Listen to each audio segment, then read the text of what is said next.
la nécessité et des bienfaits des groupes de maison. Si vous regardez autour de vous, si vous commencez à regarder d'un côté et puis vous screenez toute l'église, je ne sais pas si vous arrivez à faire ça. Cherchez bien. Parce que dans les gens que vous avez regardés, quelqu'un a besoin de vous. Oh, il n'a pas l'apparence d'avoir besoin de vous. Mais il a vraiment besoin de vous. Il y a quelque chose que vous avez dans votre cœur, dans votre tête, dans votre main, dans vos expériences, que vous pourriez partager avec cette personne qui ferait une différence majeure. Et puisque je suis en train de dire que quelqu'un a besoin de vous, vous vous doutez bien que je vais retourner les choses à l'inverse aussi et dire, mais et vous, vous avez besoin aussi de quelqu'un. De quelqu'un qui peut vous apporter cette chose qui vous fera du bien et qui vous aidera dans le temps présent que vous traversez. Si vous prenez avec moi les notes du message, il y a ces deux versets qui sont là, Romains 12, 5 et 1 Corinthiens 12, 20, 21. Tout à l'heure, j'ai parlé de l'amour de Dieu. J'ai dit que Dieu nous aime tellement, que vous n'êtes pas le fruit d'un accident, que Dieu a donné son Fils pour que vous puissiez aller au ciel, pour que vous puissiez avoir une vie où l'amour est au centre, une vie où vous pouvez aimer Dieu en retour. Dieu aimerait que vous entriez en relation avec lui, en disant, cette vie d'amour que tu proposes, ça m'intéresse. Et donc, je veux te faire confiance et je veux t'adopter comme mon Dieu. Mais la Bible dit qu'à partir du moment où vous adoptez le Dieu de la Bible comme votre Dieu et que vous lui donnez et votre confiance et votre engagement et que vous lui dites « Je veux que tu sois mon Dieu, je veux que tu sois mon berger, je veux que tu sois mon Père », la Bible dit qu'à ce moment-là, Dieu vous prend, il vous sort du royaume de ce monde et il vous met dans son royaume. Et Dieu, dans sa parole, la Bible dit qu'il vous sort, en fait, d'une réalité, du monde, et il vous place dans son Église. Encore une fois, je ne suis pas en train de parler d'Église catholique ou Église protestante. Je parle de son Église, l'Église qu'il s'est acquise par son sang.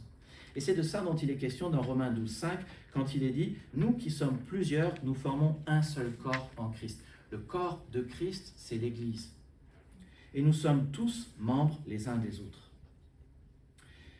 Mais ça veut dire quoi que nous sommes membres les uns des autres? C'est facile en principe de dire cela, mais en fait, c'est le texte suivant qui le dit. Il dit, il y a plusieurs parties et un seul corps. Être membres les uns des autres, c'est être une partie du corps en fait. C'est être une main, c'est être un pied, c'est être une tête, c'est être une jambe, c'est être un doigt, c'est être une oreille. Et chaque partie en fait a une capacité. Alors il y a par exemple l'œil, il y a des gens, ils ont la capacité de voir. D'autres, ils ont la capacité d'écouter. D'autres, ils ont la capacité d'avancer. D'autres, ils ont la capacité de faire des choses avec les mains. Mais chacun de nous, nous avons une capacité. Et le texte dit, donc l'œil ne peut pas dire à la main, je n'ai pas besoin de toi. Et la tête ne peut pas dire non plus aux pieds, je n'ai pas besoin de vous. Et tu vois, c'est parce que l'oreille a une capacité qui n'est pas la capacité de l'œil, que l'œil a besoin de l'oreille et que l'oreille a besoin de l'œil. Et comme ils sont sur une tête et ils ont aussi besoin de choses, d'organes qui font des choses, c'est pour ça qu'elles ont besoin des mains et c'est pour ça qu'elles ont besoin des pieds. Donc c'est de ça dont nous parlons. Nous avons besoin les uns des autres. Alors je sais, nous sommes dans un monde aujourd'hui qui met l'accent sans arrêt sur l'indépendance. On nous dit, ce qui est important, on entend cela dès qu'on est petit, ce qui est important c'est d'être autonome. Ce qui est important c'est de se débrouiller tout seul. Ce qui est important c'est d'être capable de savoir tout faire. Malheureusement, notre monde aujourd'hui est rempli de plein de gens qui sont capables et malheureux, et tristes, et seuls. Ce fameux mythe de l'indépendance, en fait, Dieu dit, mais en fait, ça ne marche pas. Ça ne veut pas dire que nous ne devons pas grandir dans nos capacités, mais ce que Dieu dit, c'est que à partir du moment où nous croyons en lui, nous avons besoin les uns des autres. Et il y a des choses que nous ne pouvons pas faire si nous sommes tout seuls. C'est le principe de l'interdépendance. Alors le truc, c'est que si souvent, nous disons, non, je vais à l'église. Mais si souvent aussi, sans le savoir, nous disons, je n'ai pas besoin de l'église. Ou parfois nous ne le disons pas, mais nos mains, nos pieds disent, je n'ai pas besoin de l'église. Pas plus tard que ces dernières semaines, bien sûr, encore une fois, je reçois des SMS où quelqu'un me dit, mais en fait, je n'ai pas besoin de l'église, je vais me retirer pendant un temps. Je vais me retirer, je vais réfléchir. Et je dis à cette personne, mais ne te coupe pas, les frères et sœurs. La personne dit, je me retire quand même. Tu vois, il y a des choses qui, si on les fait, sont en train de dire, je n'ai pas besoin des autres et les autres n'ont pas besoin de moi. Pareil, si moi, dans l'église, j'assume tout, je suis en train de dire, je n'ai pas besoin de vous et vous... Il faut qu'on fasse attention à ce que nous faisons parce que aucun de nous n'est suffisant, aucun de nous peut faire tout seul et nous avons tous besoin les uns des autres. Alors, j'aimerais simplement vous donner aujourd'hui 5 bonnes raisons pour lesquelles nous avons besoin les uns des autres et 5 bonnes raisons pour vous inciter à aller dans un petit groupe et à vous inscrire. Mais la première, c'est peut-être celle qui résume toutes les autres. C'est celle que Jésus a dit dans Jean 13, 34. Il a dit, si vous êtes mes disciples, si vous croyez en moi, aimez-vous les uns les autres. Alors, s'aimer les uns les autres, quand on a un grand groupe comme aujourd'hui, on va à la collation, on peut saluer 1 ou 2 personnes, on peut manifester un peu d'amour, mais vraiment l'endroit où on peut vraiment vivre l'amour les uns les autres, c'est dans le petit groupe. Ça, c'est vraiment la raison clé. C'est pour cela que nous avons besoin d'y aller. C'est pour aimer et aussi pour être aimé. D'abord, Jésus nous demande d'aimer. Être aimé, c'est ce qui vient en retour. Mais de l'aimer. Et il nous dit aussi que nous devons aimer comme lui nous a aimés. Ce qui demande des sacrifices. Comment est-ce que Jésus nous a aimés? Il a donné sa vie pour nous à la croix. Ça demande des sacrifices. Ça coûte un peu de temps, ça coûte un peu d'énergie, ça coûte un peu d'amour. Ça coûte de se dire, je vais mettre les autres en premier et moi plus tard. Alors voici 5 raisons pour lesquelles vraiment ça vaut la peine d'aller dans un petit groupe. La première, c'est que j'ai besoin des autres pour avancer dans ma vie. La Bible le dit qu'à partir du moment où nous sommes un homme et nous sommes des chrétiens, nous sommes des voyageurs sur la terre. Nous allons vers la Jérusalem céleste et nous marchons vers notre Dieu. Vous voyez les versets que j'ai mis ici.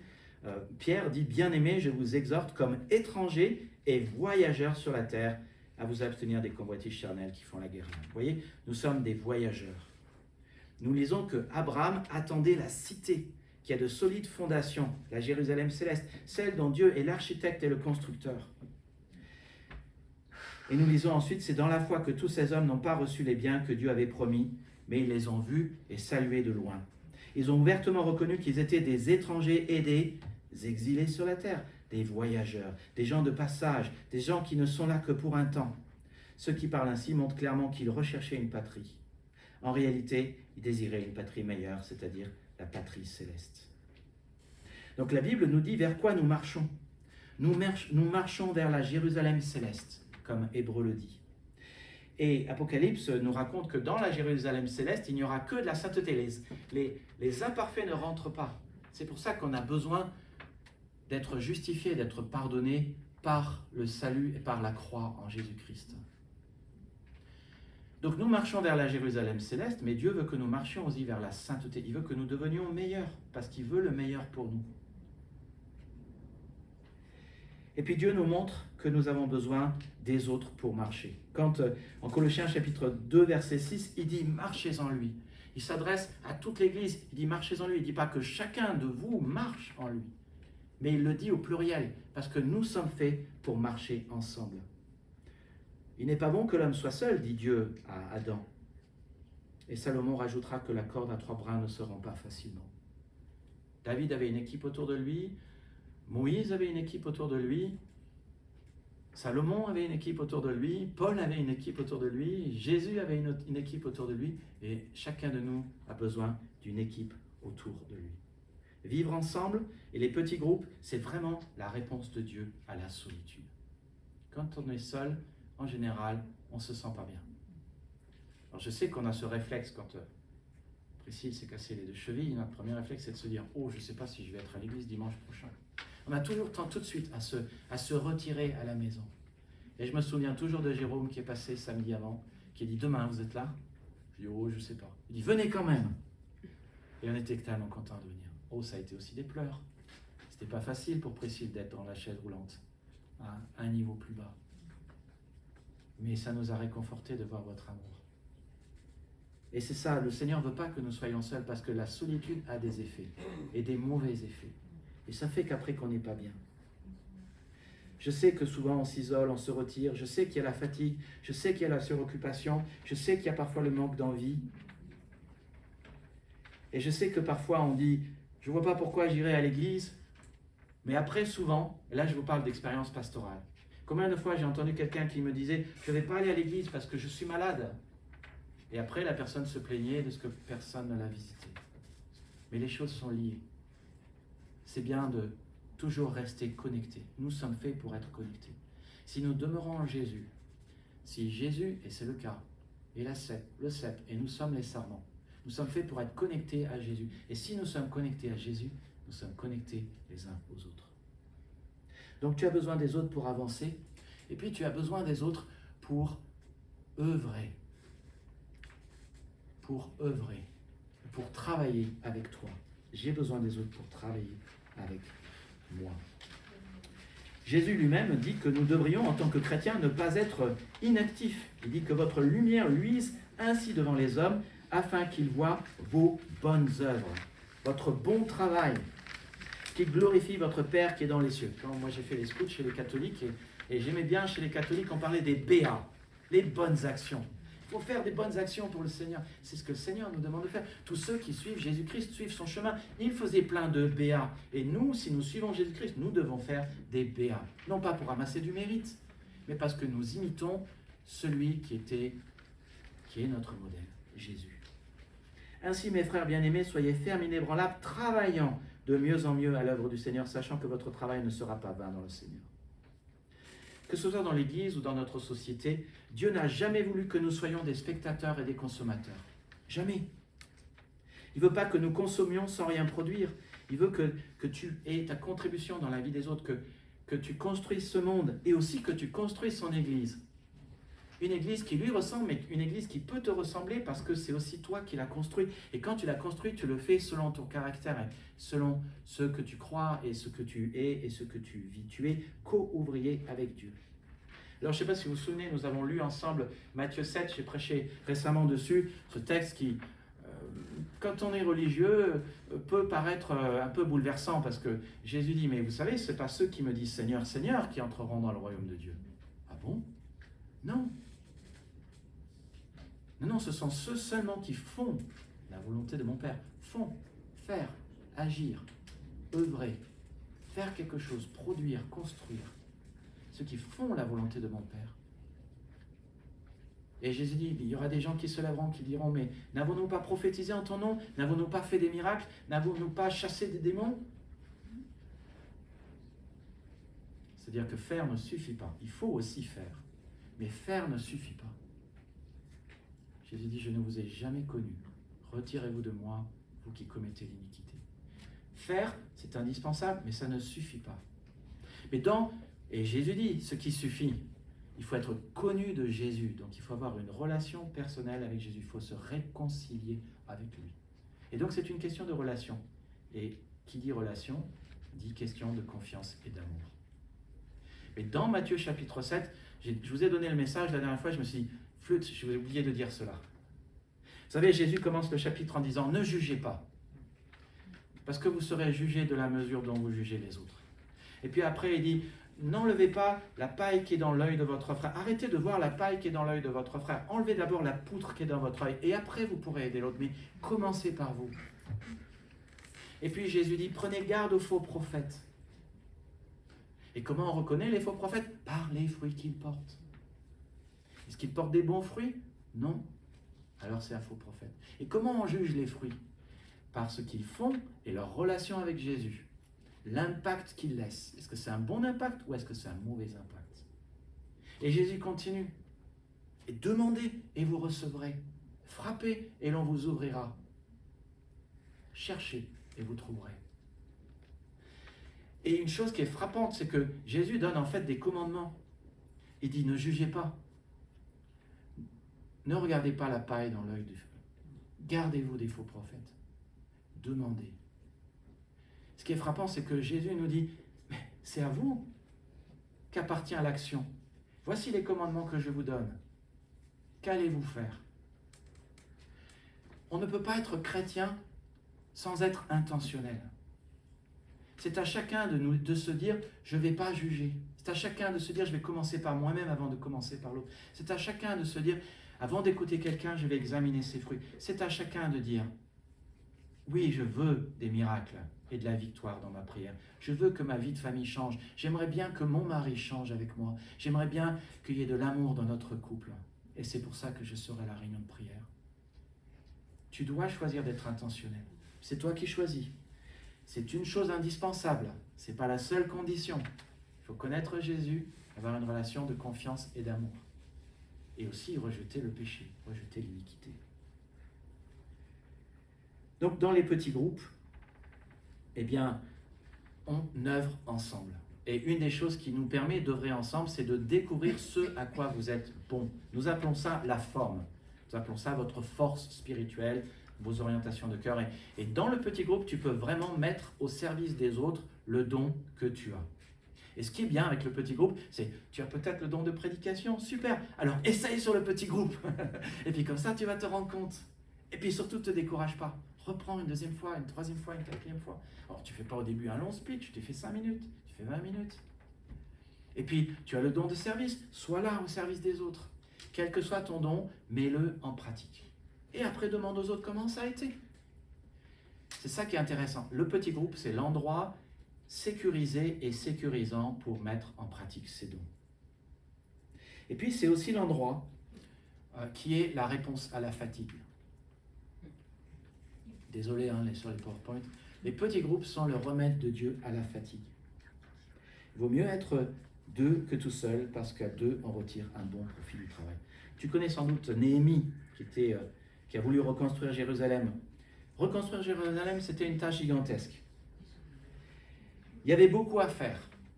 Il y avait beaucoup de matériaux à transporter, beaucoup de portes à reconstruire, beaucoup de murailles à réélever, de nombreuses heures de travail et des ennemis qui menaçaient.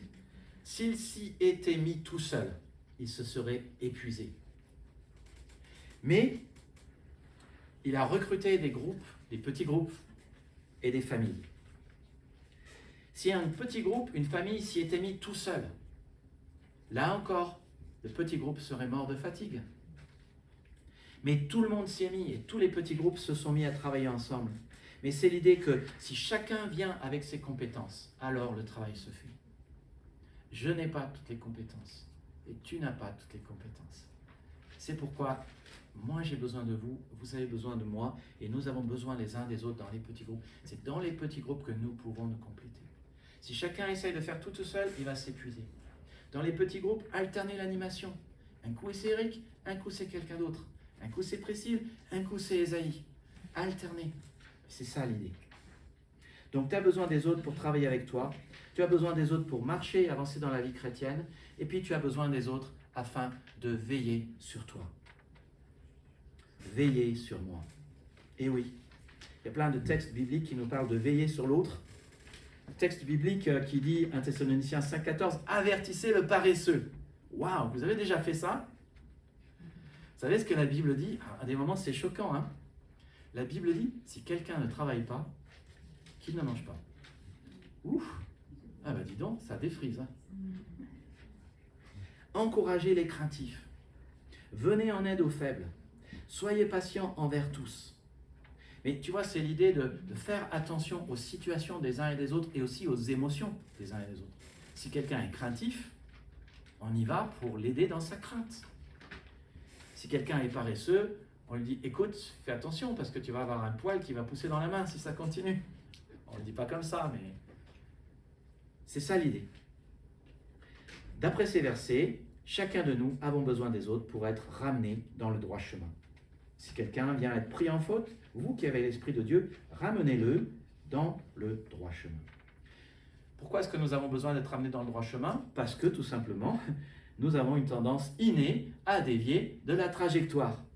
Nous trouvons toujours plein de bonnes raisons pour pécher. Je pense à un verset biblique qui dit « Dieu a créé les choses toutes simples en fait et tout droites, mais c'est l'homme qui les a rendues compliquées. » C'est si vrai. Notre cœur est tortueux.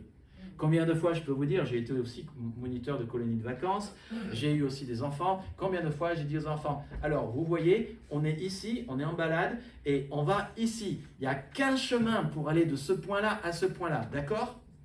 C'est tout droit. Et on arrive au bout, et il n'y a personne. Mais il en est de même dans notre vie, souvent. Souvent, c'est juste un chemin tout droit. Mais on tombe, ont des vies, nous nous égarons.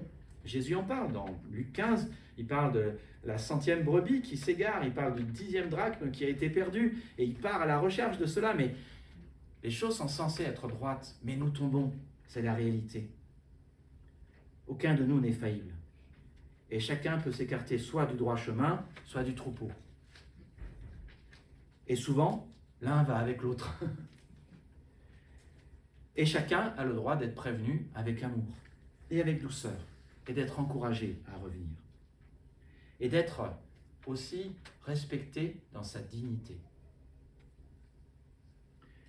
Nous devons nous dire la vérité et nous devons nous aimer les uns les autres aussi parce que nous sommes membres les uns des autres. Combien de fois j'ai entendu quelqu'un qui m'a dit « Tu sais, mon péché, il est privé et personnel. » Vous savez que telle chose n'existe pas.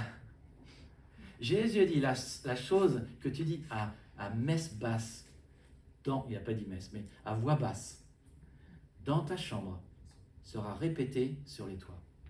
Et combien de fois j'ai vu quelqu'un qui me disait « Mais mon péché, il est privé, personne ne le saura. » Et un jour, tout le monde le savait. Le truc que je fais sur mon écran, personne ne le voit. Et un jour, tout le monde l'a su. La chose que je dis dans ma chambre, tu ne répéteras pas, hein, mais cette chose a été dite. Et un jour, c'est dit sur les toits. Et le problème avec le péché des autres, c'est qu'on croit souvent, il y a ce fameux proverbe en français qui consiste à dire « ce ne sont pas mes oignons ». Vous avez déjà entendu ça? Ce ne sont pas mes oignons. Mais je peux te dire une chose, c'est peut-être pas tes oignons, mais quand les oignons sont épluchés, ça devient tes oignons. Et là, tu pleures. Mais c'est ça ce qui se passe. La Bible nous dit, nous devons nous dire la vérité avec amour les uns aux autres, parce que nous sommes membres les uns des autres. Et le problème, c'est que si tu pèches, les conséquences vont être relationnelles aussi. Et elles vont revenir sur moi. Et l'inverse est vrai aussi. Si moi je pêche, mon péché va revenir sur toi et tu vas devoir le gérer. Et c'est pour ça que nous devons dire, c'est peut-être pas mon oignon maintenant, mais ça va le devenir. Alors permets que j'en parle tout de suite. C'est de ça dont il est question ici. Nous devons veiller les uns sur les autres et Dieu nous confie cette responsabilité. Qui parmi nous n'a jamais péché? Il y a une main qui veut... Si vous levez la main, vous êtes en train de pécher, vous êtes en train de mentir. J'aime bien comme Jésus, il y a cette femme adultère qui est là, les pharisiens, les scribes apportent cette femme adultère à Jésus et disent « Moïse a dit qu'il fallait lapider cette femme, et toi que dis-tu » Et Jésus est là, il se retire, et il écrit par terre, on ne sait pas ce qu'il écrit. Et puis finalement, après quelques minutes, il dit que celui qui n'a jamais péché jette la première pierre. Et les pharisiens, partant du plus âgé au plus jeune, se retirèrent. J'aime bien dans les églises sœurs de la Fédération Baptiste, nous appartenons à l'Association Baptiste, une union d'églises à laquelle nous sommes rattachés, qui elle-même est rattachée au Conseil national des évangéliques de France, mais j'aime bien que quand il y a un péché à traiter dans le Conseil, la première chose qui est dite, c'est que celui qui n'a jamais péché jette la première pierre. C'est une bonne chose, c'est une devise à avoir. C'est de ça dont il est question ici. Les petits groupes, les petites églises sont en fait le remède de Dieu à la défaite. Et quand je parle de défaite, je parle de chute et je parle de péché. Nous pouvons nous avertir et nous voyons nos tendances mutuelles et nous voyons que si nous disons rien et nous faisons rien, ça va aller dans telle direction. Et nous pouvons dire, tu sais, je vois actuellement dans ta vie, je vois ceci et je vois cela. Je crains que si tu continues, il va se passer ceci. Voilà, avertissez le paresseux, encouragez le craintif. C'est de ça dont il est question. Et puis, quatrième point, j'ai besoin des autres pour pleurer et rire avec moi. Partagez la joie de ceux qui sont dans la joie et pleurez avec ceux qui pleurent. Ayez tous les mêmes pensées et les mêmes sentiments. Soyez pleins d'amour fraternel, de compassion et de bienveillance. Tu as besoin et les autres ont besoin de personnes à côté d'eux dans les crises inévitables que la vie réserve. Et tu en traverseras tôt ou tard. Et je ne sais pas ce que c'est. Je ne suis pas prophète, pas au sens où souvent les gens l'entendent aujourd'hui. Je ne peux pas annoncer l'avenir. Mais Dieu peut. Et je ne sais pas si demain, ça sera un divorce, si ce sera que tu te casseras le genou. Je ne sais pas. Mais il y a des situations que personne ne devrait jamais traverser seul. Personne ne devrait s'asseoir tout seul dans un hôpital, attendant qu'un être cher ait une opération critique.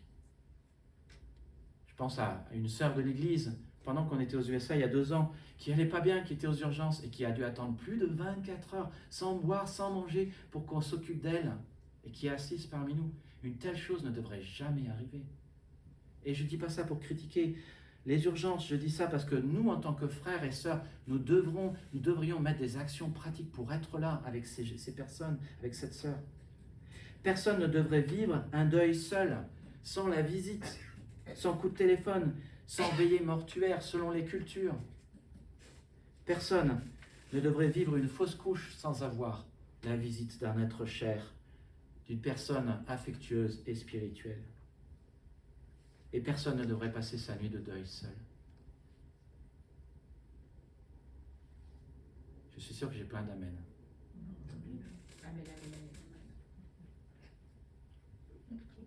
Mais j'espère que nous n'oublierons pas quand quelqu'un traversera cela, qu'il a besoin de visite. Et puis, seul un fou avancerait ici-bas, sans se préparer au coup dur et sans filet de sécurité. Un petit groupe est à la fois cette équipe qui nous prépare au coup dur et ce filet de sécurité.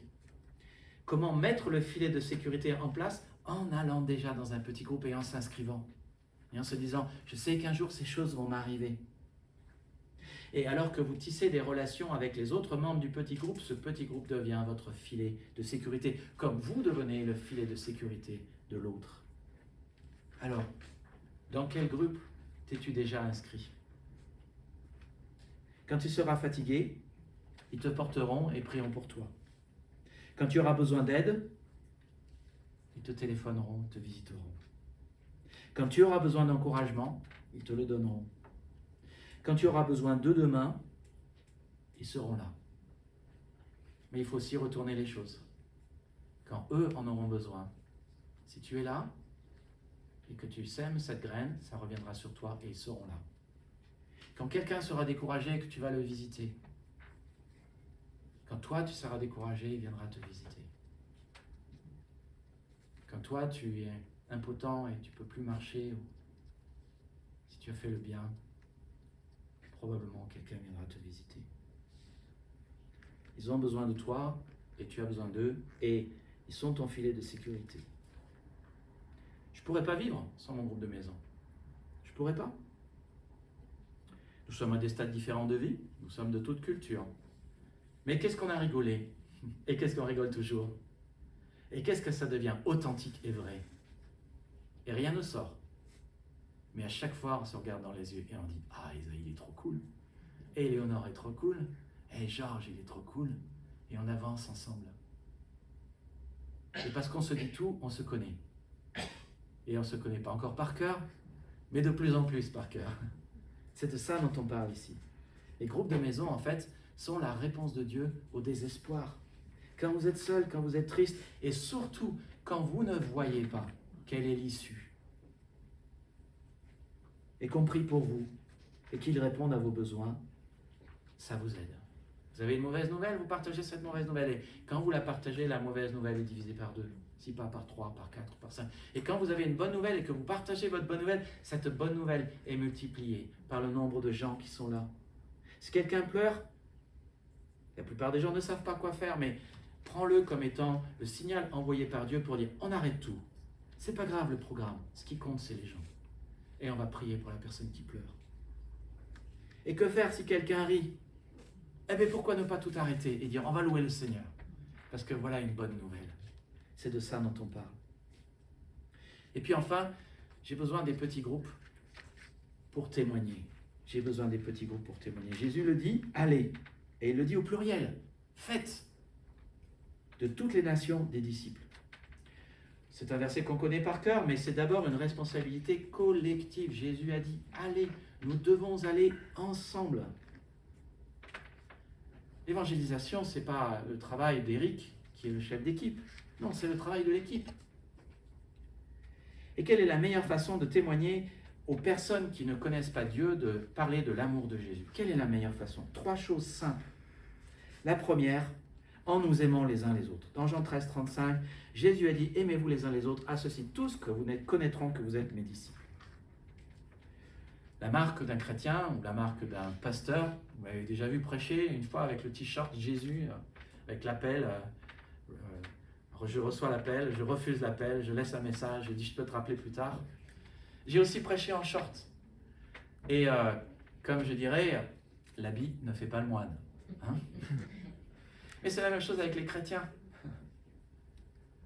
Ce qui fait un chrétien, c'est pas qu'il a une cravate, c'est pas qu'il prêche en costume, c'est pas qu'il a un poisson sur sa voiture, c'est non, même pas qu'il a une Bible dans son sac. Jésus le dit, c'est l'amour. Et quand nous nous aimons, il y a tellement d'amour que les gens disent ensuite « Ah, je veux voir cette église où il y a tant d'amour. » Tu vois, la manière dont nous nous traitons parle déjà aux gens à l'extérieur de l'église. Ça, c'est la première chose que nous pouvons faire pour témoigner ensemble. Et puis, une deuxième chose que nous pouvons faire, comme le dit 1 Pierre 3,15, soyez toujours prêts à rendre compte de l'espérance qui est en vous. La devise chez les scouts, c'était toujours prêt. Toujours prêt. Il y a une chose à faire pour aider l'agriculteur à côté, toujours prêt. On est là. Et on fait notre BA. Et on fait ça parce qu'on aime Jésus. Mais là, on nous parle d'être toujours prêt à rendre compte de l'espérance qui est en vous. Parce que je prie Jésus, je sais qu'il y a de l'espérance et qu'un jour, les choses vont changer. Peut-être c'est demain, peut-être c'est dans 1 an, peut-être c'est dans 5 ans. Et peut-être que le Seigneur dit, ça sera pour de l'autre côté. Mais les choses vont changer. Et c'est pour ça que aujourd'hui, je vous ai entraîné, dans les petits groupes, on s'est entraîné à raconter cette fameuse histoire du Père. Dites ces histoires aux gens pour leur dire non seulement que toute personne peut revenir au Père. S'il a vécu sa vie en indépendance loin de Dieu, s'il a suivi son propre chemin, toute personne peut revenir au Père qui sera toujours content de l'accueillir. Mais dites-lui aussi qu'il y a de l'espoir.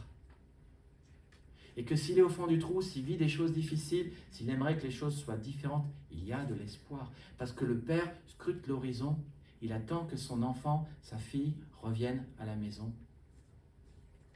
Et ça changera complètement l'identité, pas l'identité, mais les circonstances du Fils. Dites-leur, et on va s'entraîner à cela, vous pouvez déjà vous entraîner à la maison parce que ça va être fun. Dans les prochains cultes, on va s'entraîner à dire ce que Jésus, comment était ma vie avant que j'ai rencontré Jésus, comment j'ai rencontré Jésus, et ce que Jésus a changé dans ma vie, et comment il continue de la changer. Et on va le faire en plusieurs formats. Et quand vous êtes en train de dire votre histoire, vous êtes en train de dire aux gens qu'il y a de l'espoir. Si vous avez un voisin qui est déprimé, si vous avez quelqu'un qui ne va pas bien, il y a de l'espoir. Et il y aura toujours de l'espoir, parce que cet espoir est vivant. Et il s'appelle Jésus. Parce que le Père dont il est question dans Jean 15, dans Luc 15, regardez le contexte, ce n'est pas Dieu le Père, c'est Jésus. C'est une triple parabole, la parabole de la brebis perdue, de la drachme perdue et du Père et du Fils prodigue. Mais le Père, c'est Jésus. Et Jésus est notre espoir. Et Jésus peut changer complètement nos circonstances par son amour. Et puis il y a une troisième manière de faire qui nous est décrite dans Acte 2, où les disciples parlaient des merveilles de Dieu, des merveilles que Dieu avait fait dans leur vie. Et ce qui me frappe, c'est qu'il dit, les gens disent, comment les entendons-nous parler, les disciples, dans nos langues, des merveilles de Dieu. Et je vous ai déjà raconté cette histoire, mais je me souviens de quelqu'un de notre famille qui disait, moi je ne crois pas en votre Dieu. Il est où votre Dieu? Hein? Moi je suis comme saint Thomas. Si Dieu était là, et que je le verrai, et que je le touche, je croirai. Alors je lui ai raconté comment Dieu nous a donné notre maison par un quadruple miracle. Comment nous avions prié pour cela, comment Dieu nous a donné la maison avec toutes les chambres, exactement avec tous nos critères, en nous donnant aussi le crédit après la prière de l'Église qui a prié pour nous. Et là, soudainement, notre belle-sœur, pour ne pas la nommer, je n'ai pas beaucoup de belles-sœurs, ne disait plus, il est où votre Dieu? Si je le touche, je croirai. Parce que notre Dieu fait des merveilles, fait des miracles. Et surtout, ce qui compte, c'est que tu puisses parler des merveilles de Dieu dans ton langage, dans ta manière de voir les choses. comme toi tu l'as vécu, avec ta culture. C'est ça qui compte et qui est important. Si je te parle de parler du Seigneur aux personnes qui sont autour de toi et de parler de son amour, en général, quand on parle d'évangélisation, ça apporte de la crainte. On se dit, oui, mais moi j'aimerais bien aller dans l'équipe d'Éric, mais je ne sais pas évangéliser. Je ne sais pas parler de l'amour du Seigneur. Eh bien, justement, les petits groupes sont la réponse de Dieu à la crainte. Parce que dans le petit groupe, tu peux dire ton histoire. Et tu peux parler des merveilles de Dieu que tu as expérimentées cette semaine. Et comme tu apprends à en parler naturellement, ça devient un tremplin ensuite pour en parler naturellement à l'extérieur. C'est de ça dont il est question dans les petits groupes. On parle de Jésus naturellement. Et après, puisqu'on en parle naturellement dans le petit groupe, quand je viens aider Eric, c'est moins difficile et j'ai moins de crainte. Donc je résume. Ensemble, on est plus fort. Tu as besoin des autres, on a besoin les uns des autres pour marcher ensemble, pour travailler ensemble, pour veiller ensemble, pour pleurer ensemble et rire, et pour témoigner ensemble. Maintenant, voici la question. Y a-t-il quoi que ce soit dans ma vie où je dis des autres, je n'ai pas besoin de toi et tu n'as pas besoin de moi? Y a-t-il quoi que ce soit? Est-ce que je veux connaître le remède à la fatigue, à la solitude? Est-ce que je veux connaître le remède à la défaite, le remède au désespoir, le remède à la crainte? Est-ce que je veux grandir dans ma dépendance de Dieu et dans ma dépendance des autres, dans mon interdépendance? Aujourd'hui, encore une fois, j'ai reçu un email. Qu'est-ce que les gens aiment bien? M'envoyer des emails salés pour me dire que je suis dans l'erreur. Merci de m'expliquer comment être un pasteur. Et enfin, on me dit, oui, mais toi, tu mets l'accent sur les groupes de maison et sur des techniques d'interdépendance, mais tu es en train de dire que la Bible et la prière en vie privée, ça n'a pas d'importance. Pas du tout. Je ne suis pas en train de dire cela. Dieu veut une relation avec toi. Je vous en ai parlé tout à l'heure. D'abord, la relation avec Dieu. Une relation où il y a de l'amour. J'aimerais bien voir cette personne à l'église. Parce que l'email est le moyen privilégié pour communiquer quand tu n'es pas là. Et j'aimerais bien poser la question à ce cher frère et lui dire, alors parle-moi de ce que tu as expérimenté cette semaine dans la prière et dans la parole. Parce que ça m'intéresse vraiment. Et je ne dis pas ça pour te piéger.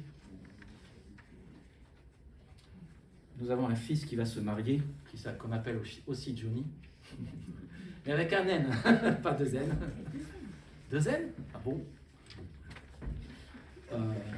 Bon, alors, il s'appelle Johnny. Bon, moi, j'ai toujours écrit avec un N, qu'importe. De toute façon, son vrai nom, c'est Jean, qui est né aux États-Unis, qui va se marier bientôt.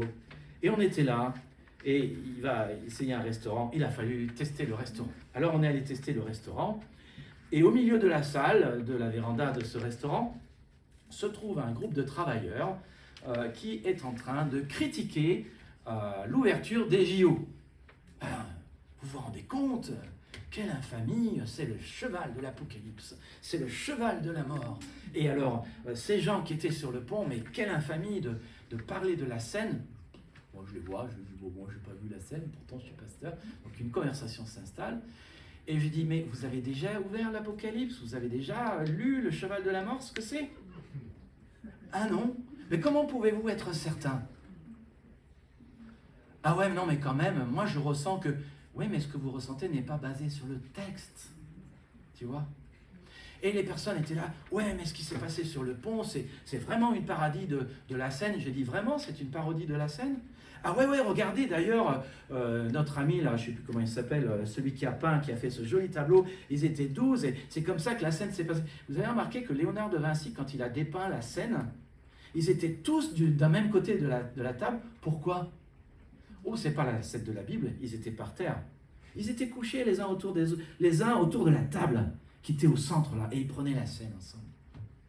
La parodie dont on parle sur le pont, qui fait soi-disant une référence à la Sainte Seine de Léonard de Vinci, qui, par ailleurs, et je me permets de préciser, était gay. Tous les gens sont là et tout le monde parle et dit « Ouais, mais c'est vraiment pas bien quand même !» Je dis, oui, mais vous avez lu comment ça s'est passé dans la Bible? Ah non. Et tu vois, le truc le plus choquant, c'est que ces gens prennent la défense du christianisme alors qu'ils ne sont jamais à l'église le dimanche. Et ils sont tellement persuadés que le christianisme a besoin de défense. Vous savez quoi? Si Dieu est Dieu, laissez Dieu défendre le christianisme. Mais je veux juste dire, je ne suis pas en train de vous parler aujourd'hui d'une tactique ou d'une technique ou d'une stratégie pour que vous grandissiez. Je suis en train de vous parler de ce que Jésus a dit. Il a dit, aimez-vous les uns les autres. Et ça passe par avoir des relations personnelles. Jésus avait une équipe de 12 et il veut qu'on soit aussi en équipe, en petits groupes, appelez-le comme vous voulez. On va l'appeler maintenant petites églises parce que là où 2 ou 3 sont réunis, je suis au milieu d'eux. Mais cette personne qui m'écrit, et que j'aime très fort et que je respecte, me dit des choses et défend un certain type et je ne suis même pas sûr que cette personne le vive. On est là pour s'encourager. Et pardonnez si je vous dis parfois de manière un peu authentique, les SMS et les emails que je reçois, qui ne sont pas toujours sympathiques, mais moi j'ai aussi besoin de partager. Et rien n'est oblitérant. Le Seigneur aime tout le monde. Et j'espère que vous pouvez aussi prier pour ces personnes qui parfois m'envoient des trucs pas toujours faciles à lire.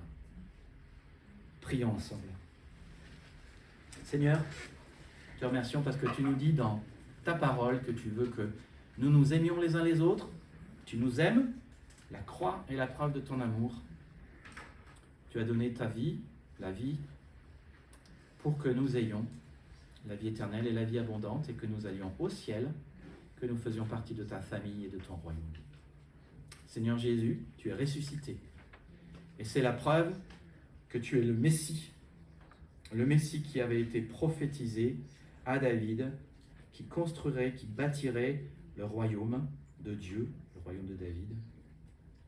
Il a été prophétisé à ton sujet dans 2 Samuel 7 que tu t'assirais sur le trône et que Dieu établirait ton royaume. Et avec la résurrection, tu as été couronné de gloire et d'honneur. Tu es aujourd'hui assis sur le trône et tu règnes. Seigneur Jésus, Christ, nous sommes tes frères. Merci parce que tu veux que nous vivions cet amour envers toi. Et que tu nous dis aussi que si nous t'aimons, nous devons aussi aimer les autres. Aimer notre prochain, aimer nos frères et sœurs dans l'Église, aimer nos ennemis. Merci Seigneur parce que tu nous appelles à avancer avec toi, à cheminer, à œuvrer, à veiller les uns sur les autres, à rire et pleurer ensemble, et à parler de ton amour. Seigneur, je prie que ta bénédiction soit sur chaque personne qui est venue aujourd'hui. Ta bénédiction large, belle, entière. Que chaque personne puisse vraiment vivre cette relation d'amour que tu as prévue pour elle. Je prie Seigneur que cette Église t'honore par l'amour qu'elle a. Que tu sois glorifié et béni par la manière dont nous nous bénissons les uns les autres. Amen. Je vous invite à chanter un dernier chant ensemble.